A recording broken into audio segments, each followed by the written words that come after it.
Point ಇರೋದು ನಿಮ್ದು ಅದಕ್ಷತೆ ಬಗ್ಗೆನೇ.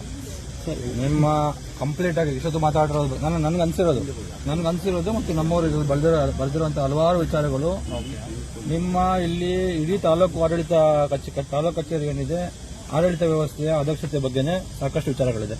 ಇದ್ರ ಜೊತೆಗೆ ಇಲ್ಲಿ ಲಂಚ ಕೊಟ್ಟರೆ ಕೆಲಸ ಆಗ್ತವೆ, ಲಂಚ ಕೊಟ್ಟಿಲ್ಲ ಅಂದ್ರೆ ಕೆಲಸ ಆಗಲ್ಲ ಅಂತ ಇವರು ನಿಮ್ಗೆ ಗೊತ್ತಿರಬೇಕು. ಈಗ ನೀವು ಕಚೇರಿಗೆ ಇವಾಗ ಬಂದ್ರಿ ಅಂತ ಕಾಣುತ್ತೆ. ಇವ್ರು ಬೆಳಿಗ್ಗೆ ಕಚೇರಿಗೆ ಬಂದಿದ್ದಾರೆ. ಬೆಳಿಗ್ಗೆ ಬಂದು 2 ಕರ ಹಿಡ್ಕೊಂಡು ಬಂದು ದನನ ಇಲ್ಲಿ ಆಚೆ ಕಡೆ ಕಟ್ಟಾಕಿದ್ದಾರೆ. ನಾನು ನಮ್ಮವ್ರು ಯಾಕೋ ದನ ಹಿಡ್ಕೊಂಡು ಬಿಟ್ಟಿದ್ದಾರೆ, ನಾನು ಯಾಕೋ ದನ ಹಿಡ್ಕೊಂಡು ಬಂದಿದ್ದಾರೆ ಅಂತ. ಇಲ್ಲ ಅವ್ರು ರೈತ ಹಿಡ್ಕೊಂಡು ಕಟ್ಟಿದ್ದಾರೆ ಅಲ್ಲಿ ಅಂತ. ಯಾಕೆ ಕಟ್ಟಿದ್ದಾರೆ ಅಂತ ನಮ್ದೇನೋ ಸಮಸ್ಯೆ ಬಗೆಹರಿತಾ ಇಲ್ಲ, ದನಗಳಿಗೆ ಮೇಯಿಸೋದಕ್ಕೆ ಜಾಗ ಇಲ್ಲ, ಹಂಗಾಗಿ ನಾನು ಕಟ್ಕೊಂಡ್ಬಂದು ಕುತ್ಕೊಂಡಿದ್ದೀನಿ ಅಂತ ಹೇಳಿ ಅವ್ರು ಹೇಳ್ತಾ ಇದ್ದಾರೆ.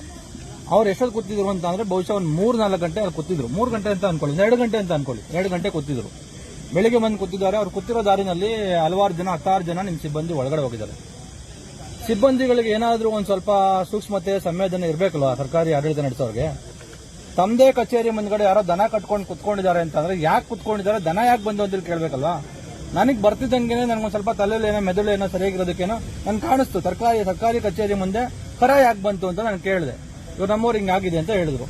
ನಿಮ್ಮ ಸರ್ಕಾರಿ ಸಿಬ್ಬಂದಿಗಳಿಗೆ ನಮ್ಮದೇ ಕಚೇರಿ ಮುಂದೆ ಬಾಗ್ಲಲ್ಲಿ ಹಸು ಕಟ್ಟಿದ್ದಾರೆ, ಕರು ಕಟ್ಟಿದ್ದಾರೆ, ಅದಕ್ಕೆ ಮೇವ್ ಆಗ್ತಾ ಇದಾರೆ ಅಂತ ಅಂದ್ರೆ ಯಾಕೆ ಕಟ್ಟಿದ್ದಾರೆ, ಯಾರು ಬಂದಿದ್ದಾರೆ, ಯಾಕೆ ಬಂದಿದ್ದಾರೆ ಅನ್ನುವಂತ ಒಂದ್ ಸ್ವಲ್ಪ ಸೂಕ್ಷ್ಮತೆ ಇರಬೇಕಲ್ಲ ಅವ್ರಿಗೆ. ನಾನು ಇದನ್ನ ಎಕ್ಸಾಂಪಲ್ ಆಗಿ ನಿಮ್ಗೆ ಹೇಳ್ತಾ ಇರೋದು. ಈ ತರದ್ದು ಕೆಲಸ ಮಾಡುವಂತ ಜನರೇ ಇಲ್ಲಿ ಕಚೇರಿ ತುಂಬಾ ತುಂಬಿದ್ರೆ ಇವ್ರು ಹೇಳ್ತಾ ಇರುವಂತ 1000 ಸಮಸ್ಯೆಗಳು ಇಲ್ಲಿ ಯಾವ ದಿನನಿತ್ಯ ಇರ್ತವೆ. ಸಮಸ್ಯೆಗಳ ಬಗ್ಗೆನೇ ಅರಿಯಲ್ಲ. ಸೊ ನಾವು ಈ ವಿಚಾರವಾಗಿ KRS ಪಕ್ಷದವರು ಹಲವಾರು ವರ್ಷಗಳಿಂದ ಸ್ವಲ್ಪ ಅವರು ಸೆನ್ಸಿಟೈಸ್ ಆಗಬೇಕು. ಜನ ಕಚೇರಿಗೆ ಬರುವಂತವ್ರನ್ನು ಸ್ವಲ್ಪ ಗೌರವಯುತವಾಗಿ ನೋಡ್ಕೋಬೇಕು. ಅವ್ರ ಘನತೆಗೆ ಒಂದು ರೀತಿಯಲ್ಲಿ ಯಾವುದೇ ರೀತಿಯ ಚ್ಯುತಿ ಆಗದಂಗೆ ಅವ್ರ ಕೆಲಸಗಳನ್ನ ಮಾಡ್ಕೊಡ್ಬೇಕು, ವಿಳಂಬ ಮಾಡದೆ ಕೆಲಸ ಮಾಡ್ಕೊಡ್ಬೇಕು ಅನ್ನೋ ವಿಚಾರವಾಗಿ ನಾವು ಹೋರಾಟವನ್ನು ಮಾಡ್ಕೊಂಡು ಬಂದಿದ್ವಿ. ಇವತ್ತು ನೋಡಿ ಇದ್ರಲ್ಲಿ ಹಲವಾರು ವಿಚಾರಗಳನ್ನ ಬರೆದಿದ್ದಾರೆ. ಮತ್ತೆ ಅವರು ನಿಮ್ಗೆ ಒಂದಷ್ಟು ವಿಚಾರಗಳನ್ನ ತಿಳಿಸಿದ್ರು. ಏನೆಲ್ಲ ಮಾಡ್ಬೇಕಾಗಿರೋದು ಮಾಡಿಲ್ಲ. ನೋಡ್ರಿ ಇವರು ನನ್ ಟಚ್ ಅಲ್ಲಿ ಇದಾರೆ, ಇವಾಗ ಇಶ್ಯೂಸ್ ಎಲ್ಲ ಇದೆ ಗೊತ್ತಿದೆ. ಅಲ್ಲ ಟಚ್ ಅಲ್ಲಿ ಇದ್ರೋದು ಬೇರೆ, ಕೆಲಸ ಆಗ್ಬೇಕಲ್ವಾ. ಧರಣಿ ಮಾಡೋಕತ್ತೆ ಯಾಕೆ ಬಂತಿಲ್ಲಿ? ಈಗ ನಮ್ಗೆಲ್ಲ ಏನ್ ಪ್ಯಾಷನ್ ಧರಣಿ ಮಾಡೋದು ಆಗಿಲ್ಲ ಅಂತ ಹೇಳಿದಾರೆ. ಈಗ ಧರಣಿ ಮಾಡೋದು ನಮ್ಗೇನ್ ಪ್ಯಾಷನ್ ಇಲ್ಲ.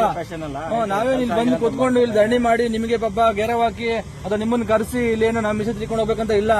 ಸಮಸ್ಯೆ ಇದೆಯಲ್ಲ, ಸಮಸ್ಯೆ ಆಸಿ ಒದ್ದಿ ಮಲಗಿದೆಯಲ್ಲ. ಮತ್ತೆ ನೀವಂತೂ ಸಿಕ್ಕಾಪಟ್ಟೆ ಫೇಮಸ್ ಆಗ್ತಾ ಇದೀರಾ. ನಾನು ಓಪನ್ ಆಗಿ ಹೇಳ್ತೀನಿ, ಸಿಕ್ಕಾಪಟ್ಟೆ ಫೇಮಸ್ ನೀವು. ಆಲ್ಮೋಸ್ಟ್ ಇಡೀ ರಾಜ್ಯದಲ್ಲಿ ಫೇಮಸ್. ನಾನು ಯಾವ್ದೋ ಒಂದು ಇದು ನೋಡ್ತಾ ಇದ್ದೆ, ಮಂತ್ರಿ ಬೈತಾ ಇದ್ರು ನಿಮ್ ಬಗ್ಗೆ, ಮಂತ್ರಿ ಮಾತಾಡ್ತಾ ಇದ್ರು. ಇಲ್ಲ ಏನೋ ಅವರೆಲ್ಲ ಏನ್ ಪಿತೂರಿ ಮಾಡ್ತಾ ಇದಾರಾ ಅಥವಾ ಏನೋ ಅಂತೇಳಿ ನಮಗೂ ಒಂದು ಗುಮಾನ ಇತ್ತು. ಪಾಪ ಯಾರೋ ಒಳ್ಳೆಯವ್ರ ಬಗ್ಗೆ ಒಂದ್ಸಲ ಗುಮಾನ ಇದ್ ಮಾಡ್ತಾರೆ. ಒಳ್ಳೆ ಅಧಿಕಾರಿಗಳ ಬಗ್ಗೆನೂ ಇವತ್ತಿನ ಭ್ರಷ್ಟ ರಾಜಕಾರಣಿಗಳು ಮಂತ್ರಿಗಳು ಏನೋ ಅವ್ರ ಮೇಲೆ ಒಂದಷ್ಟು ಕಾನ್ಸ್ಪಿರಸಿ ಮಾಡಿ ಹಂಗೂ ಮಾಡ್ತಾರೆ. ನಾನು ಅದಕ್ಕೆ ಹಂಗೇನೆ ಮಾಡಿರ್ಬೇಕೇನೋ ಅವರು, ಪಾಪ ಒಳ್ಳೆಯವ್ರಬೇಕೇನೋ ಇವರು ಅಂತೇಳಿ ಇವ್ರನ್ನ ಕೇಳಿದ್ರೆ ಇಲ್ಲ ನಮ್ದೇ ಪಟ್ಟಿಗೆ ನಾವು ಪ್ರತಿಭಟನೆ ಮಾಡ್ತಾ ಇದೀವಿ ಅಂತ ಇವ್ರು ಅಂತಾರೆ. ಈಗ ನಾವೇನ್ ಅನ್ಕೋಬೇಕು ನಿಮ್ ಬಗ್ಗೆ? ನೀವು ಸುಧಾರಿಸ್ಕೊಳ್ಳಿ, ದಯವಿಟ್ಟು ಸುಧಾರಿಸ್ಕೊಳ್ಳಿ. ಇದೆಲ್ಲ ನಡೆಯಲ್ಲ ಸರ್ ಇನ್ ಮುಂದಕ್ಕೆ. ನಾವು ಪ್ರಾಮಾಣಿಕವಾಗಿ ಇರಬೇಕು, ದಕ್ಷತೆಯಿಂದನೇ ಕೆಲಸ ಮಾಡಬೇಕು. ಜನಕ್ಕೆ ಒಬ್ಬ ರೈತ 2 ಕರು ಕಟ್ಕೊಂಡು ಮುಂದೆ ಪ್ರತಿಭಟನೆ ಮಾಡಿ ತನ್ನ ಹಕ್ಕೇನಿದೆ ಅದನ್ನ ಪ್ರತಿಪಾದಿಸಿ ನಾನು ನ್ಯಾಯ ಪಡ್ಕೋಬೇಕು ಅಂತ ಬಂದಿದ್ದಾನೆ. ಇವತ್ತೆಲ್ಲ ನಾಳೆ ಈ ತರದ ಮುಂದುವರಿತವೆ, 100 ನಡೀತವೆ, 1000 ನಡೀತವೆ.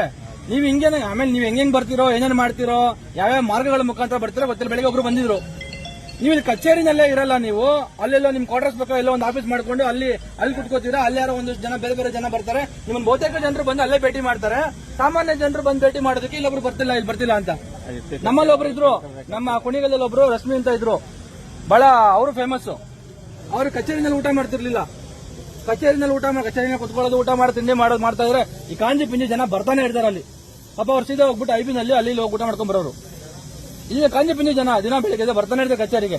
ಆತರ ಏನಾದ್ರು ನಿಮ್ಗೂ ಜನರ ಬಗ್ಗೆ ಏನಾದ್ರು ಆತರಕ್ಕೆ ಇದಕ್ ಬಿಟ್ಟಿದ್ಯಾ ಅಂತ ಅಲ್ಲೋ ಕ್ವಾರ್ಟರ್ಸ್ ಬಗ್ಗೆ ಕುತ್ಕೊಳ್ಳೋಕೆ. ಎಲ್ಲ ಸತ್ಯ. ನಿಮ್ಗೆ ಕೆಟ್ಟ ಯಂಗ್ಸ್ಟರ್ಸ್ ಇದ್ದೀರಾ ನೀವು. ನಿಮ್ಮ ಆಫೀಸ್ ಅಷ್ಟು ಕಟ್ಟಡ ಹಾಕೋದಿದೆ. ಬಿಟ್ಟೋಗಿರೋ ಒಂದು ಕೆಲಸನ ಒಂದು ಪಾಡಿ ಸೇರ್ಸಕ್ಕೆ ಸ್ಟೇಟ್ ಲೀಡರ್ ಆಗಿ ತಾಲೂಕು ಒಕ್ಕಲಿಗರ ಸಂಘದ ಅಧ್ಯಕ್ಷ ಆಗಿ ಒಂದು ಸಣ್ಣ ಕೆಲಸ ಕೈ ಮಾಡ್ಕೊಳಕ್ಕಾಗಿಲ್ಲ. ಬೇರೆಯವ್ರಿಗೆ ಏನ್ ಮಾಡ್ಕೊಡ್ತೀವಿ? ಏನ್ ಮಾಡ್ಕೊಡ್ತೀರಿ ಹೇಳಿ? ನೀವು ಯಂಗ್ಸ್ಟರ್ಸ್ ಇದ್ರಿ, ಇನ್ನ ಸರ್ವಿಸ್ ಇದೆ. ನೀವು ಇವತ್ತು ಇಂಥ ಜಡ್ಡಿ ಹಿಡಿದು ಕಟ್ಟಡಗಳನ್ನ ಮಾಡಿಕೊಂಡು ಕೂತಿದ್ದೀರಲ್ಲ ಸರ್, ಕಳ್ಕೋಬಾರ್ದು, ಧಕ್ಕೆ ತರಬಾರ್ದು ಅಂತ. ನಾನು 2.5 ವರ್ಷ ಆಯ್ತು ಒಂದು ಪಾಣಿ ನೀವು ಕೈ ಬಿಟ್ರ ಪಾಣಿನ ಸೇರ್ಸ್ಕೊಡಿ ಅಂತ ಕೇಳಕ್ಕೆ ಆಗ್ಲಿಲ್ಲ ಅಂತಂದ್ರೆ ಏನ್ ಯಾವ ರೀತಿ ಬೀಳ್ಬೇಕು? ಖಾಲಿ ಬೀಳ್ಬೇಕಾ? ಕೈ ಮುಗಿಬೇಕಾ? ಏನ್ ಮಾಡ್ಬೇಕು? ಎಲ್ಲರ ಮುಂದೆ ಮಾತಾಡಬಾರ್ದು, ಲೋಕಾಯುಕ್ತ ಬಂದ ಮಾತಾಡಬಾರ್ದು, MLA ಮುಂದೆ ಮಾತಾಡಬಾರ್ದು ಅಂತ ಹೋಗ್ತೀವಿ. ನಿಮ್ಮ ಅದ್ರ ಬಗ್ಗೆ ಗಮನನೇ ಇಲ್ಲ. ಇವ್ರು ಮಾಡಿದ್ದೆ, ಇವ್ರು ಹೇಳಿದ್ದೆ ವೇದವಾಕ್ಯ ಆಫೀಸ್ ಒಳಗೆ. ಇವ್ರು ಏನ್ ಹೇಳ್ತಾ ಇದಾರೆ ನಿಮ್ ಬಗ್ಗೆ, ನೀವು ಒಳ್ಳೆಯವರೇ ಇರ್ಬೋದು ಸರ್, ನನ್ಗೂ ಗೌರವ ಇದೆ ಸರ್. ಇವ್ರು ಏನ್ ಹೇಳ್ತಾ ಇದಾರೆ ಸತ್ಯವಾಗಿ ಆಚರಣೆ ನಡೀತಾ ಇರೋದು. ಅಲ್ಲ ನಡೀತಿಲ್ಲ ಅಂದ್ರೆ ಜನರು ಮಾತಾಡ್ಕೊತಿದ್ದಾರೆ. ಎಲ್ರು ಮಾತಾಡ್ಕೊತಾರೆ. ಯಾಕೆ ಮಾತಾಡ್ಕೊತಾರೆ? ಸತ್ಯನೇ, ಕೆಲಸಗಳಾಗಿಲ್ಲ. ಸತ್ಯನೇ.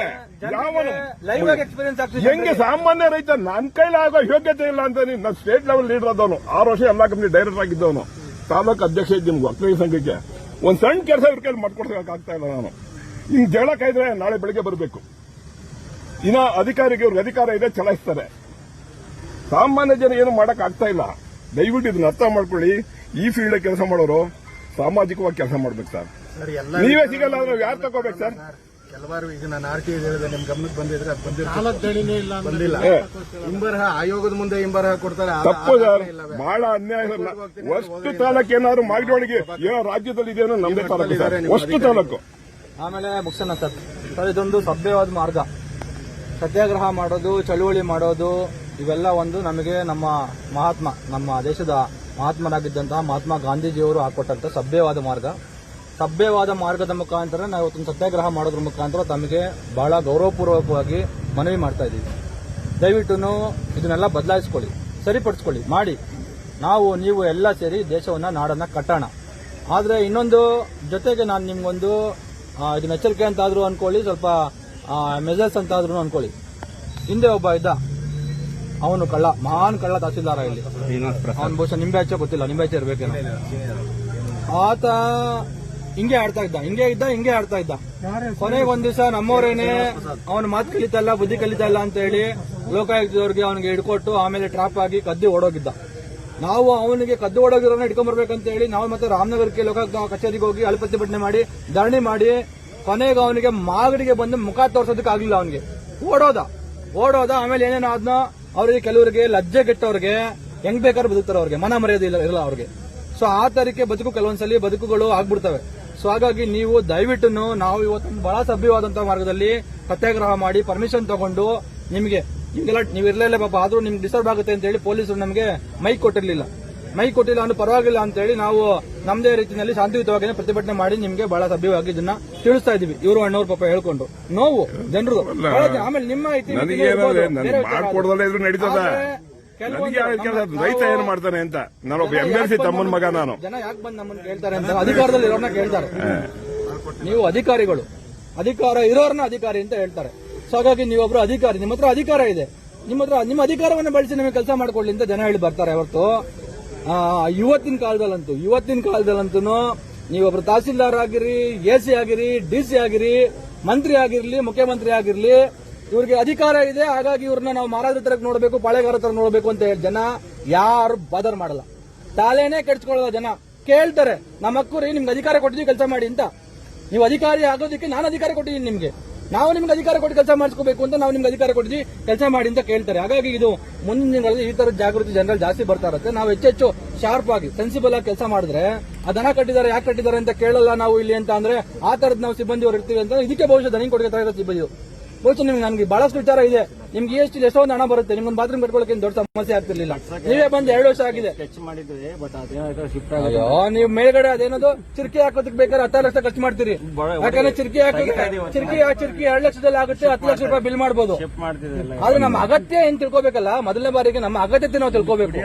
ಬಾತ್ರೂಮ್ ಅಗತ್ಯ ಅಂದ್ರೆ ಬಾತ್ರೂಮ್ ಮಾಡಿಸ್ಕೋಬೇಕು. ನಾವು ಎಲ್ಲೋಗೋದು ದಿವಸ ಬರುತ್ತಲ್ಲ, ನಮ್ಗೊಂದು ದಿವಸ ಬರುತ್ತೆ. ನಿಮ್ ಕಚೇರಿಯವ್ರಿಗೆ ಹೆಂಗ ಗೊತ್ತಿಲ್ಲ, ನಮ್ಗೆ ದಿವಸ ಬರುತ್ತೆ, ನಾವು ಬೆಳಗ್ಗೆ ದಿವಸ ಮಾಡ್ತೀವಿ. ಆದ್ರೆ ಅವರು 2 ವರ್ಷ 3 ವರ್ಷ ಹೆಂಗಿರ್ತಾರೆ, ಮತ್ತೆ ಇಲ್ಲಿ ಎಲ್ಲೆಲ್ಲಿ ಹೋಗ್ತಾರೆ, ಎಲ್ಲೆಲ್ಲಿ ಬರ್ತಾರೆ, ಅವ್ರಿಗೇನೋ ಒಂದು ವ್ಯವಸ್ಥೆ ಇರುತ್ತೆ. ನಿಮ್ಗೂ ಒಂದು ಆಂಟಿ ಚೇಂಬರ್ ಇರುತ್ತೆ, ಬಹುಶಃ ನಿಮ್ಗೂ ಅಲ್ಲಿ ವ್ಯವಸ್ಥೆ ಇರ್ಬೋದು. ಇವ್ರಿಗೆ ಜನರಿಗೆ ನಮ್ಮಲ್ಲಿ ಹೆಣ್ಮಕ್ಳು ಒಳಗಡೆ ಹೋಗಿದ್ರು, ಸಿಬ್ಬಂದಿಗೆ ಇಲ್ಲ ಅಂತಂದ್ರೆ ಏನ್ ಕಥೆ ಇದು? ದಯವಿಟ್ಟು ಇವೆಲ್ಲಾನು ಏನಂತಾರೆ ಎಕ್ಸ್ಕ್ಯೂಸಬಲ್ ಅಲ್ಲ. ಇವೆಲ್ಲ ಸಿಲ್ಲಿ ವಿಚಾರಗಳು, ನೀವು ಒಂದ್ ಸ್ವಲ್ಪ ಕಚೇರಿನ ಕುತ್ಕೋಬೇಕು, ಕೇಳ್ಬೇಕು ಜನರಿಗೆ. ಒಂದ್ ಟೈಮ್ ಆದ್ರೂ ಹಾಕಿ. ನೀವು ಒಬ್ಬ ಎಕ್ಸಿಕ್ಯೂಟಿವ್ ಆಫೀಸರ್ ಏನಂತಾರೆ, ತಾಲೂಕ್ ಮ್ಯಾಜಿಸ್ಟ್ರೇಟ್, ನಿಮ್ಗೆ ಹಲವಾರು ಕೆಲಸಗಳು ಇರ್ತವೆ.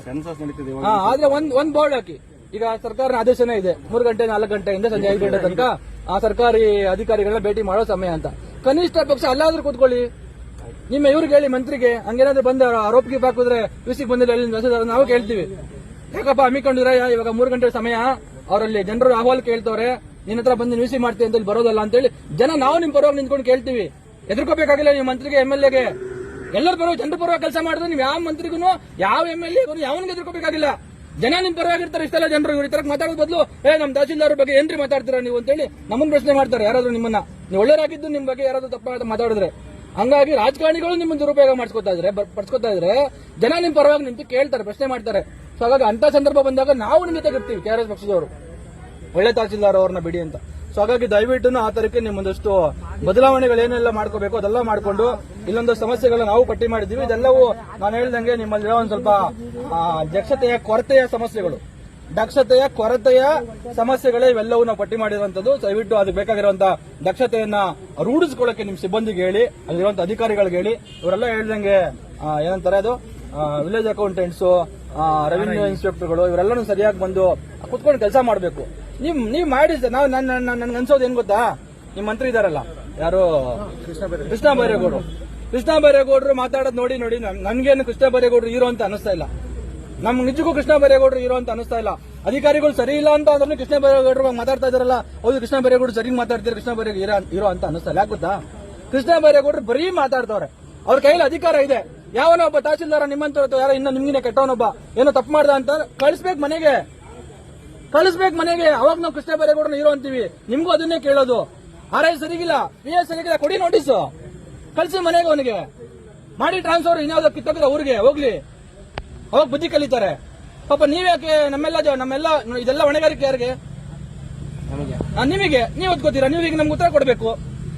ನಿಮ್ಮ VS ಸರಿ ಕೆಲಸ ಮಾಡಿಲ್ಲ, RI ಸರಿ ಕೆಲಸ ಮಾಡಿಲ್ಲ, ಶಿರಸಿದಾರ ಸರಿ ಕೆಲಸ ಮಾಡ್ತಿಲ್ಲ ಅಂತ ಅಂದ್ರೆ ಎಲ್ಲರೂ ಹೊಣೆಗಾರಿಕೆ ನೀವು ಬರಬೇಕು.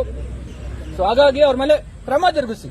ನಾವು ಬಂದಾಗ ಕೇಳಿದಾಗ ನೋಡ್ರಿ ಇವನು VA ಅಲ್ಪ ಕೆಲಸ ಮಾಡ್ತಾ ಇರ್ಲಿಲ್ಲ, ನ್ಯಾಯವಾಗಿರ್ಲಿಲ್ಲ ಇವನು, ಹಂಗಾಗಿ ನೋಡ್ರಿ ಹಿಂಗೆ ನೋಟಿಸ್ ಕೊಟ್ಟಿದ್ದೀನಿ, ಶೋಕಾಸ್ ನೋಟಿಸ್ ಕೊಟ್ಟಿದ್ದೀನಿ, ಇವನಿಗೆ ಸಸ್ಪೆನ್ಷನ್ಗೆ ಶಿಫಾರಸ್ ಮಾಡಿದ್ದೀನಿ. ನೀವು ನಮ್ಗೆ ತೋರಿಸೇ ಇಲ್ಲ. ಅವಾಗ ನೀವು ಹೇಳ್ಬೋದಲ್ಲ, ಮಾಡಿ ಅದನ್ನ. ಹಂಗಾಗಿ ನಿಮ್ಮ ನಿಮ್ಮ ಮಂತ್ರಿ ತರಕ್ಕೆ ನೀವು ನಡ್ಕೋಬೇಡಿ. ನೀವೊಂದ್ ಸ್ವಲ್ಪ ದಕ್ಷತೆಯಿಂದ ಯಾರು ತಪ್ಪು ಮಾಡ್ತಾರೆ, ಯಾರು ಕೆಲಸ ಮಾಡ್ತಾ ಇಲ್ಲ, ಯಾರು ಅಧ್ಯಕ್ಷರಿದ್ದಾರೆ, ಅಪ್ರಾಮಾಣಿಕರಿದ್ದಾರೆ, ಅವ್ರ ವಿರುದ್ಧ ನೇರವಾಗಿ ಒಂದಷ್ಟು ಕ್ರಮಗಳನ್ನ ತೆಗೆದುಕೊಂಡ್ರೆ ಅವರೊಂದು ಸ್ವಲ್ಪ ಶಾರ್ಪ್ ಆಗಿ ಕೆಲಸ ಮಾಡೋದಕ್ಕಾಗ್ತಾರೆ. ದಯವಿಟ್ಟು ಅದನ್ನ ಮಾಡಿ. ಮುಂದಿನ ಕೆಲವು ತಿಂಗಳಲ್ಲಾದ್ರೂ ಈ ತರದವ್ರಿಗೆ ಏನೆಲ್ಲ ಸಮಸ್ಯೆಗಳಾಗಿದ್ದಾವೆ ಸ್ಥಳೀಯರಿಗೆ, ಆ ಸಮಸ್ಯೆಗಳನ್ನ ತಾಲೂಕಿಗೆ ಹೆಡ್ ಸರ್, ತಾಲೂಕ್ ಮ್ಯಾಜಿಸ್ಟ್ರೇಟ್ ನಿಮ್ ಸಬಾರ್ಡಿನೇಟ್ ಇಂದ ಮಾಡಕ್ಕೆ ಅಷ್ಟಿಂದ ನಿಮಗೂ ಕೆಟ್ಟ ಹೆಸರು ಬರ್ತದೆ, ನಿಮ್ ಮುದ್ದೆ ಕೆಟ್ಟ ಹೆಸರು ಬರ್ತದೆ, ಆ ಪೋಸ್ಟ್ಗೆ ಕೆಟ್ಟ ಹೆಸರು ಬರ್ತದೆ. ಅದನ್ನ ಬಗೆಹರಿಸಿ ಫೋಟೋ ತಗೊಳ್ಳಿ. ಒಂದು ನಿಮಿಷ ಇದೆ ಸರ್, ನನಗೆ ಕ್ಲಾರಿಟಿ ಬೇಕು. ನಾವು ಸುಮ್ಮನೆ ಫೋಟೋ ಹೊಡಿರಿ.